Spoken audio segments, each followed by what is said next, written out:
Hey folks, it's me again, and I want to talk a little bit about foot and just kind of footwork in general, but it's also going to lead me to the Las Vegas workshops that I will be having December 3rd and 4th this year. We'll have a frozen shoulder workshop and a common foot injuries workshop happening December 3rd and 4th. We'll have a link in the description for you to sign up. Come see me in person. It'll be great to see everyone there. So, what I want to talk about is just kind of in general how people work the foot, and I'll show you, just kind of want to share with you how I work the foot because it's just a little bit different. And what I mean is sometimes when people are given techniques or when they work the foot, they'll end up maybe holding the leg, the lower leg, and they'll work an area like so. Maybe they'll have, which might be good, they might have a metatarsal area that they're working like this, and they might think that they are super focused on an area, and I'm sure the technique is great. I'm sure it's awesome. I'm sure the client is feeling the effects. However, I want to show you that as you do that and as you work one area, for example, you're thinking you're working this area, this first metatarsal.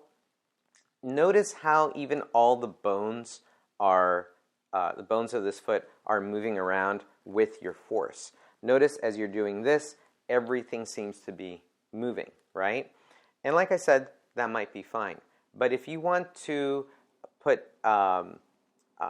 less effort and yet get great results, one thing you could do is really isolate the work that you're doing. So for example, what I end up doing is isolating by holding one area stable and then working the area that I want to work, that I want to put the focus on. And when I do that, I actually don't need to put that much effort in order to get the result I want. Sometimes what I'll do is I'll fix cuneiforms, maybe navicular, and these metatarsals. So that requires me to know my anatomy, and then I may just focus on this first metatarsal. And notice when I do that, if I put the same amount of force, notice how much that bone is moving. I don't need to put as much force, apply as much force, or put as much effort and create as much exertion in order to get my results.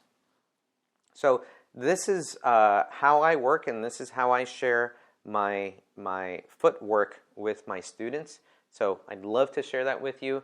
In the workshop, we'll go into a lot of detail, knowing how to fix talus and work navicular, work cuboid, how to fix cuneiforms, work metatarsals, for example, just as an example, to be able to get the maximum amount of results in the area that we're working in with the foot. The foot is very complex. It's such a small area, but there's so much going on that I think it warrants us to be kind of almost like watchmakers, be very precise in our movement and in our work. So that's it, folks. Thanks again for watching.